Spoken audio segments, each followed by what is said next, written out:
Pai do Senhor, pessoal, tudo bem? Pessoal, estamos aqui para mais uma aula. Eu me chamo João Marcos, serei o seu professor nessa matéria tão importante e, ao mesmo tempo, uma matéria e aulas que nos ajudarão a ter uma melhor compreensão, principalmente do Novo Testamento.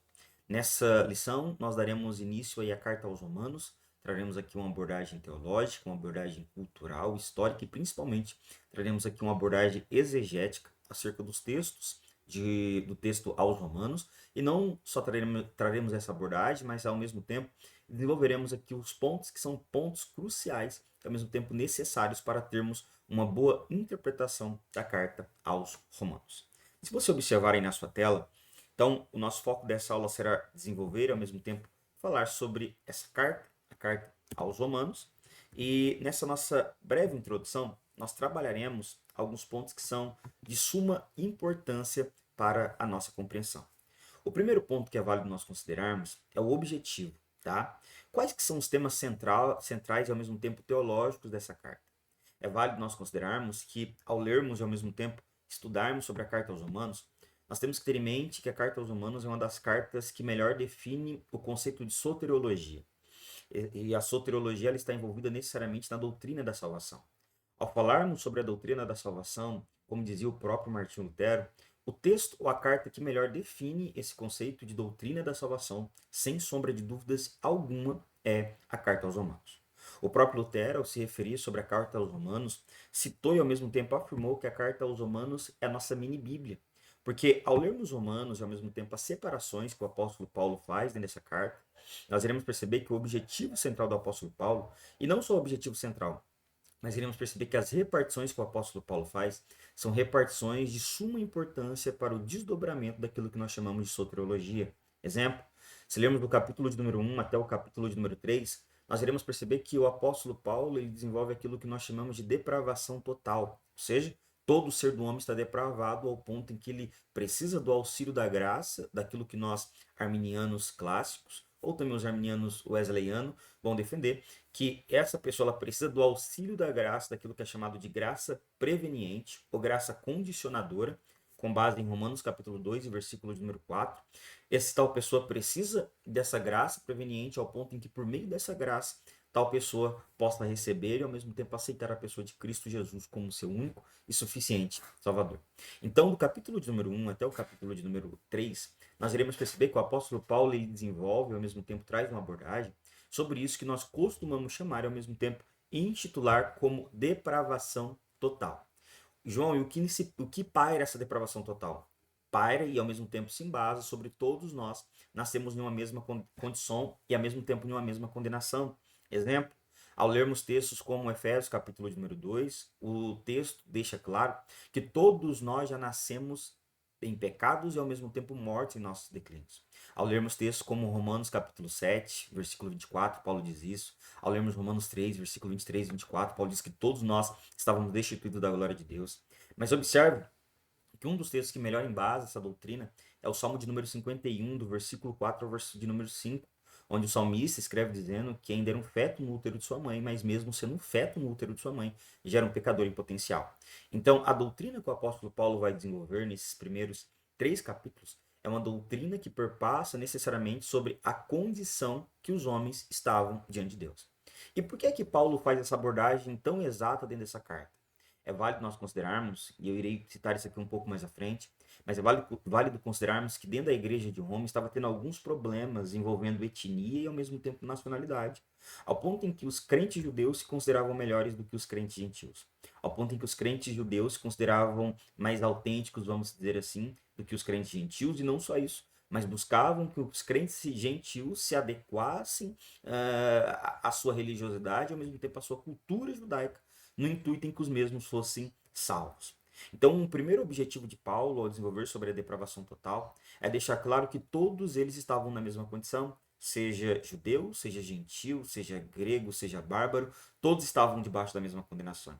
É por isso que o apóstolo Paulo, em Romanos 1, ele começa a desenvolver sobre a depravação total. Em Romanos 2, ele desenvolve acerca da depravação total, mas com um olhar focado necessariamente nos judeus. Não é por acaso que em Romanos capítulo de número 2, Paulo ele traz uma abordagem mais no conceito judaico para mostrar que a nacionalidade deles sequer poderia alterar e ao mesmo tempo poderia lhes beneficiar nesse caminho que é a busca pela salvação. E no capítulo de número 3, Paulo ele fecha toda essa primeira abordagem, quando ele afirma que todos nós estávamos depravados, estávamos em pecados e ao mesmo tempo destituídos da glória de Deus. O objetivo de Paulo é colocar todas as pessoas no mesmo pacote, vamos dizer assim, tanto judeus como ao mesmo tempo gentios, ao ponto em que ambos chegassem à mesma compreensão. Todos eram dependentes da mesma graça e ao mesmo tempo dependentes do mesmo mérito, que não era suas próprias obras, mas necessariamente a obra de Cristo Jesus. Então, o objetivo maior dessa carta é trazer luz acerca desses assuntos, e não só luz, mas tentar trazer um desdobramento melhor para esse problema que estava acontecendo dentro da igreja de Roma. Outro ponto que vale nós tratarmos é que um dos objetivos também central, você vai observar, são pontos doutrinários dessa carta. Exemplo, o apóstolo Paulo, ele traz alguns pontos doutrinários que são fundamentais dentro da doutrina que nós chamamos de soteriologia. Exemplo, Paulo ele fala sobre a justificação pela fé no capítulo 4, Paulo ele fala sobre a santificação no capítulo 6, Paulo ele vai falando sobre a glorificação, justificação. Paulo ele traz todas as bases necessárias para fundamentar aquilo que nós chamamos de soteriologia, ou seja, a doutrina da salvação. Não é por acaso que Martinho Lutero considerava Romanos como a mini-bíblia, porque o próprio Lutero, ao ler toda essa carta, Lutero chegou a uma compreensão de que essa carta, de alguma certa forma, tinha todas as bases primárias que um cristão, de fato, ele precisa conhecer e ao mesmo tempo saber para ser salvo. Lutero ainda chega a afirmar que a carta aos Romanos ela é o mais exato evangelho, porque Lutero colocava Romanos acima até mesmo dos evangelhos, porque o objetivo dele era apresentar e ao mesmo tempo trazer luz e deixar claro que a carta aos Romanos, de alguma certa forma, era a carta que melhor nos fazia compreender acerca da soteriologia ou da salvação. Então, o objetivo inicial do apóstolo Paulo dentro dessa carta é trazer luz e ao mesmo tempo nos mostrar de fato qual é a base doutrinária para a salvação. Mas observe que se do capítulo de número 4 até o capítulo de número 8, do 11, Paulo faz essa abordagem um tanto que mais teológica, um tanto que mais doutrinária. Do capítulo de número 12 até o último capítulo da carta aos Romanos, Paulo ele começa a desenvolver aquilo que nós chamamos de princípios éticos e ao mesmo tempo morais. Paulo desenvolve textos ao ponto em que leva aquela igreja que estava em Roma a viver princípios éticos e morais sociais dentro de uma sociedade, para que por meio desses princípios éticos morais, automaticamente a sociedade, ao olhar para a igreja, chegaria à compreensão que de fato o Deus que eles entregavam as vidas, os deuses que eles serviam, automaticamente lhes designava para que vivessem princípios éticos e ao mesmo tempo morais. Então a carta aos Romanos ela pode ter essas três repartições, do capítulo 1 até o capítulo de número 3, do capítulo 4 até o capítulo 11, do capítulo 12, sucessivamente, os restantes do capítulo. A primeira parte, Paulo trazendo essa abordagem sobre a depravação total, colocando tanto judeus como gentios linear um ao outro e mostrando que ambos são dependentes dessa graça. A outra segunda parte, Paulo traz mais uma abordagem teológica, ao mesmo tempo soteriológica, e na última parte, Paulo ele traz essa abordagem um tanto que mais ética, e não só ética, mas principalmente com um viés moral para aquela igreja que estava em Roma. É válido nós também considerarmos que essa carta ela não só traz apenas esses detalhes no que tange a ideia da soteriologia, mas é uma carta que abrange vários outros pontos dentro da teologia. Então, a carta aos Romanos não tem apenas uma única abordagem, um único tema teológico, mas é uma carta que abrange vários outros temas dentro da teologia. Segundo ponto, contexto, cultura e religioso. É válido nós considerarmos que no período em que Paulo está desenvolvendo essa carta, é um período onde a cultura que estava mais desenvolvida dentro de Roma era uma cultura que nós poderíamos chamar de cultura helenista. Por quê? Ao olharmos para essa igreja, nós iremos perceber que existiam alguns pontos ali que o apóstolo Paulo trata que de alguma certa forma estavam vinculados à filosofia e ao mesmo tempo ao sofismo. Por mais que a filosofia ela nasce ali por volta do século de número 6, 5 a.C., no período em que Jesus, ao mesmo tempo Paulo, já estavam entre os homens no século de número 1, nós iremos perceber que nesse período a filosofia ela estava em alta, ao ponto em que o apóstolo Paulo teve até mesmo que debater com alguns sofistas e filósofos, segundo o teólogo Deacarcio, e também ao lermos o livro de Atos, isso fica um pouco melhor esclarecido.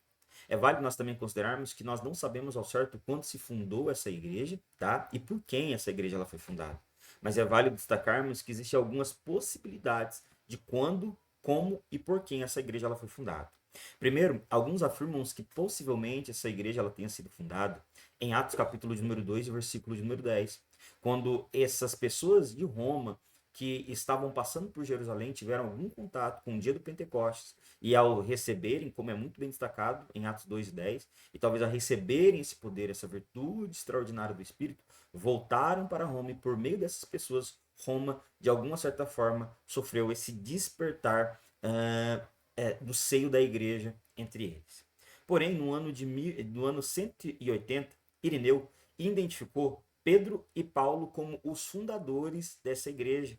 Um dos pais, que nós consideramos aí pais da igreja, identificou que possivelmente essa igreja ela não tenha nascido necessariamente em Atos capítulo 2 e versículo de número 10, mas que tenha nascido possivelmente por meio tanto de Pedro como ao mesmo tempo de Paulo. Tá? Tradições posteriores que foram se decadeando, exemplo do ano 354, também chegava a essa mesma compreensão, mas afirmava que não tinha sido Pedro e Paulo, mas que tinha sido necessariamente apenas Pedro que havia sido o originalizador dessa igreja. Mas ao lermos toda essa carta, nós percebemos que é uma carta que dá diversas ênfases e ao mesmo tempo que traz diversas conotações dentro desse contexto histórico e cultural, que é desde a origem ao mesmo tempo os primeiros passos daquela igreja.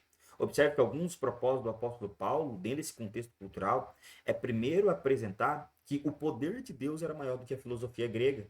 É por isso que um dos versículos célebres dessa carta aos Romanos é Paulo enfatizando mais do poder de Deus do que necessariamente esse conhecimento vazio e ao mesmo tempo um conhecimento grego.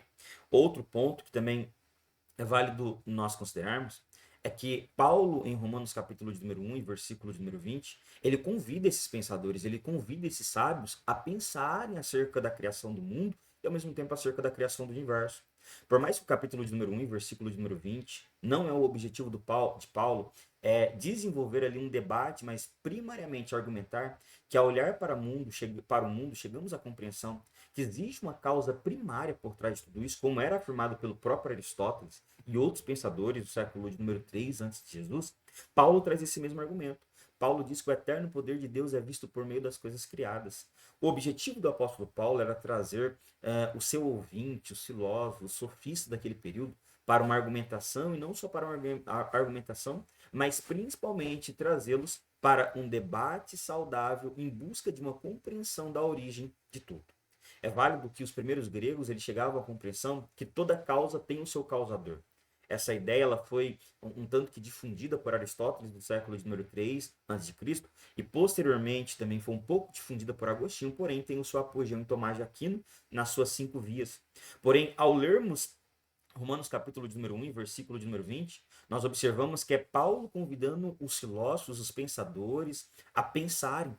O objetivo de Paulo era nos apresentar que a nossa fé ela não é uma fé no escuro, mas ao mesmo tempo a nossa fé ela é embasada por evidências racionais. O objetivo de Paulo era nos fazer compreender que a nossa fé ela sempre nos conduzirá ao pensar, mas o pensar não necessariamente nos conduzirá à nossa fé. Então, o foco de Paulo é deixar claro aquilo que Agostinho já havia falado. Creio, logo compreendo. Ou creio, logo penso. Então, a ideia de Agostinho e a ideia de Paulo, principalmente fundamentada em Romanos capítulo de número 1, era afirmar de forma categórica que tanto judeus, como gentios, como filósofos, todos eles eram indesculpáveis, porque de alguma certa forma, Deus, dentro dessa cultura greco-romana, havia manifesto não só o seu poder, mas ao mesmo tempo a sua sabedoria. Outros pontos que é válido nós destacarmos dentro dessa cultura é que Paulo está tentando romper com o nacionalismo do povo judeu. O povo judeu que se considerava melhor do que todos, o povo judeu que se considerava os salvos por serem necessariamente descendentes de Abraão. O próprio Jesus, em João capítulo de número 8, os chama de filhos do diabo. Paulo, em Romanos capítulo 7, Romanos 8, 9, 10 e 11, Paulo desenvolve uma teologia no intuito de desmontar essa ideia nacionalista que os judeus tinham, ao ponto de compreenderem e se acharem salvos e não considerarem que outras pessoas poderiam ser salvos por esse mesmo Deus. Automaticamente, eles acreditavam que o Deus dos judeus não é necessariamente o Deus de outros povos. Porém, ao lermos textos como, por exemplo, Gênesis, capítulo de número 12, o texto bíblico deixa claro que Deus abençoaria todas as famílias por meio de Abraão. Então, por mais que Abraão fosse o canal, necessariamente Deus abençoaria todas as famílias do mundo. Então, nessa parte cultural e ao mesmo tempo nessa parte religiosa, nós percebemos que o objetivo do apóstolo Paulo é trazer luz, não só trazer luz, mas trazer para o debate esse ponto que era o ponto primário, que era o nacionalismo. Outro ponto que é válido nós também destacarmos, se você observar aí no seu slide, é a questão religiosa. É válido nós considerarmos que nesse período muitas ideias estavam sendo propagadas ao ponto em que o cristianismo, principalmente o apóstolo Paulo, fez um papel de um grande apologista dentro da igreja. O intuito do apóstolo Paulo era desenvolver princípios básicos onde argumentasse que se existe de fato um Deus verdadeiro, automaticamente deva existir também uma religião verdadeira. Logo, se existe uma religião verdadeira, os homens tinham que buscar por trás de religiões verdadeiras. Então, o foco de Paulo não é apenas desenvolver dentro dessa carta pontos que levem as pessoas à compreensão da verdadeira justificação, mas também é desenvolver dentro dessa carta uma apologética acerca da existência de um único Deus, que, consequentemente, a existência desse único Deus procede de uma verdadeira e única religião. Tá? Vamos para o nosso próximo ponto. Foi escrita pelo apóstolo Paulo. O apóstolo Paulo acredita do conhecimento de todos os senhores, sem sombra de dúvidas, uma das mentes mais brilhantes e extraordinárias do primeiro século. Paulo ele foi criado aos pés de Gamaliel, Atos capítulo de número 20, que era neto de Léo, uma das maiores escolas de farisaísmo do século de número 1, que possivelmente esse movimento farisaísmo tenha seu nascimento ali por volta do século de número 2 antes de Cristo, e tem esse nascimento do próprio seio do judaísmo. Então, Paulo cresce aos pés de grandes mestres, e não só cresce aos pés de grandes mestres, mas possivelmente Paulo tinha um certo apreço, e não só apreço, mas Paulo tinha uma certa finalidade com a filosofia. Exemplo disso nós vemos em alguns debates do apóstolo Paulo, principalmente em Atos capítulo de número 17. Outro ponto que é válido nós também ressaltarmos na vida do apóstolo Paulo é que Paulo não tinha apenas uma vida espiritual muito profunda em Deus, mas Paulo também tinha uma mente intelectual absurda. Então, aquele assunto que fala que a teologia de alguma certa forma esfria ou deixa o crente, não tem nada a ver. Ao olharmos para Paulo e ao mesmo tempo para Cristo, nós chegamos a essa mesma compreensão. Paulo era um homem que tinha um coração queimante por Deus, mas ao mesmo tempo era um homem que conseguia viver uma vida de piedade, de profundidade, de proximidade com o nosso Senhor. Essa carta, possivelmente, ela foi escrita por volta ali do ano 54 a 57 depois de Cristo Jesus, tá bom? E o último ponto, importância, ela fundamenta principalmente a doutrina da justificação, tá? Esse é o ponto primário e mais importante aí da carta aos Romanos. Como eu disse para vocês, Lutero chamou essa carta do evangelho mais simples, também falou que ela era a mini bíblia, porque dentro dela continha todo o arcabouço teológico com base na soteriologia. Algumas interpretações distintas acabaram trazendo novas perspectivas, e aquilo que é chamado de NPP, e não só novas perspectivas, mas novas ideias para a carta aos Romanos. Dentre alguns teólogos que argumentaram e falaram sobre essas novas ideias, ou como nós poderíamos chegar a uma compreensão melhor da carta aos Romanos, entre eles está Daniel Margaret, que diz no seu livro História, Escritura e Teologia, ele diz o seguinte: o escrito teológico central, observe o que ele diz, o estudo teológico central do Novo Testamento é Romanos. Romanos define a teologia agostiniana, Romanos definiu e ao mesmo tempo produziu, provocou a reforma protestante. Foi o principal livro comentado por Calvino em Augsburgo. E não só isso, ele afirma que também a teologia dialética que foi desenvolvida por Karl Barth, ela tem seus pressupostos fundamentais necessariamente na carta aos Romanos. Outro ponto que é válido nós afirmarmos é que ele afirma que o objetivo maior de Paulo ao escrever Romanos era reestruturar um novo tipo de comunidade ética. Por quê? Se antes do evangelho, antes do cristianismo, havia essa divisão entre judeus e gentios, o cristianismo veio para romper essas nacionalidades, veio para romper essa cultura ética que foi propagada por alguns, ao ponto em que, rompendo com isso, automaticamente criaria uma nova comunidade com novos princípios éticos. Ao ponto em que não haveria uma pessoa melhor por ser de uma nação, outra melhor por ser de outra, muito pelo contrário acerca disso. Outro ponto que ele afirma é que o objetivo da carta aos Romanos é de redefinir a identidade do povo judeu e trazer luz e ao mesmo tempo mostrar para eles que a concepção do cristianismo de alguma certa forma, altera toda a forma deles olharem para as outras pessoas, tá? Outro pensador que também fala muito bem da carta aos Romanos é João Calvino. Calvino, ele ficou com algumas certas dúvidas ao comentar a carta aos Romanos, com receio de, ao comentar, poderia obscurecer o que Paulo já havia descrito na carta aos Romanos. Porque Calvino chegou à compreensão que a carta aos Romanos é uma das cartas mais extraordinárias. E Calvino diz, olha, talvez se eu comentar eu possa, ao invés de trazer luz ao texto, eu poderia, de alguma certa forma, obscurecer a compreensão que o texto queria trazer para nós. Outro pensador, John Murray, ele afirma que a carta aos Romanos é um dos textos mais extraordinários do Novo Testamento. E não só um dos textos mais extraordinários do Novo Testamento, mas ele afirma que a base da carta aos Romanos ela está fundamentada necessariamente sobre a justificação pela fé e nada mais. Outros teólogos trouxeram outras conotações para a carta aos Romanos. Exemplo, áudios e vídeos posteriores, eu irei expor aqui para vocês aquilo que é chamado de NPP, Nova Perspectiva Paulina, que hoje é chamado de Novas Perspectivas Paulinas, porque não se abrange apenas a uma, mas se abrange a diversas novas perspectivas que estão surgindo sobre a compreensão, principalmente com base no texto da Carta aos Romanos, com base no texto da Carta aos Gálatas e também com base no contexto da Reforma Protestante, que eles acreditam que, de alguma certa forma, tanto Martinho Lutero, como João Calvino, como Zwingli, como todos os reformadores, acabaram caindo em alguns problemas ao interpretarem Paulo com base na ótica que o catolicismo interpretava o conceito paulino, principalmente fundamentado na concepção pelagiana do século de número 16. Então, essas novas perspectivas paulinas, de alguma certa forma, ela modifica quase que toda a ideia e a compreensão que temos da Reforma Protestante, e não só da Reforma Protestante, mas da leitura que fazemos do apóstolo Paulo. Outros ainda trazem uma dupla compreensão dentro do campo da soteriologia em Romanos, ao interpretarem Paulo. Alguns acusam o apóstolo Paulo de rabinizar o evangelho, ou seja, o objetivo de Paulo nada mais era do que produzir dentro do cristianismo uma espécie de judaísmo tanto que mascarado, que não é esse o objetivo, em hipótese nenhuma. Outros ainda afirmam que Paulo traz não só seus conceitos filosóficos, mas ao mesmo tempo conceitos helenistas para dentro do cristianismo.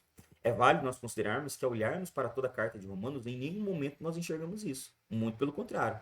Vemos o apóstolo Paulo, de alguma certa forma, tentando retirar esses vestígios tanto do judaísmo como do helenismo e principalmente da filosofia daquele período, ao ponto em que o objetivo de Paulo era trazer luz e ao mesmo tempo trazer diálogo sobre o poder e ao mesmo tempo a glória de Deus. Tendo em vista isso, vamos para o nosso próximo slide. Observe esse slide que vai aparecer, que está aparecendo aí na sua tela.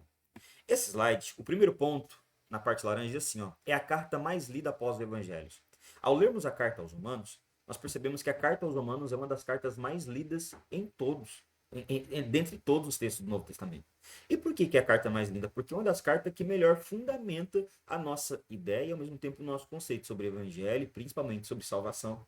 Dentro dessa carta, o segundo quadradinho ali, quadradinho verde, diz assim, ó, a cristologia paulina é um dos focos nessa carta. Observe que na carta aos Romanos, Paulo ele desenvolve muito bem aquilo que nós chamaríamos de cristologia, que é o estudo não só sobre o ser de Deus, mas principalmente sobre a base interpretativa de como esse Deus se manifesta entre nós. Ao lermos a carta aos Romanos, nós iremos perceber que um dos focos do apóstolo Paulo é desenvolver o caráter de Cristo, é desenvolver o que esse Cristo fez por nós. É válido nós considerarmos uma das frases de C.S. Lewis. Ele diz que o Filho de Deus se fez filho dos homens, para que os filhos dos homens pudessem se tornar filho de Deus. Observe que a carta aos Romanos, o foco é esse. É apresentar esse Cristo que se faz filho dos homens, para que por meio de quando ele se fizesse filho dos homens, automaticamente nos abriria a porta da salvação. O contexto da carta aos Romanos é salvação, é a cristologia, é o foco na essência na pessoa do nosso Senhor e Salvador chamado Jesus Cristo. Outro ponto que é válido nós considerarmos é o terceiro pontinho em linha azul, diz assim, ó, é o melhor documento do Novo Testamento para salvação. Isso eu já enfatizei muito aqui para vocês. É o documento que melhor expressa a ideia de salvação. João, mas nós não temos Gálatas? Temos. Nós não temos Efésios? Temos. Todas elas não argumentam sobre essa ideia da salvação? Argumentam. Mas a carta que melhor desenvolve, melhor trabalha acerca dessa doutrina da salvação é a carta aos Romanos. Que Deus em Cristo vos abençoe. Eu te aguardo na nossa próxima aula para continuarmos falando e ao mesmo tempo desenvolvendo sobre a carta aos Romanos. Deus abençoe.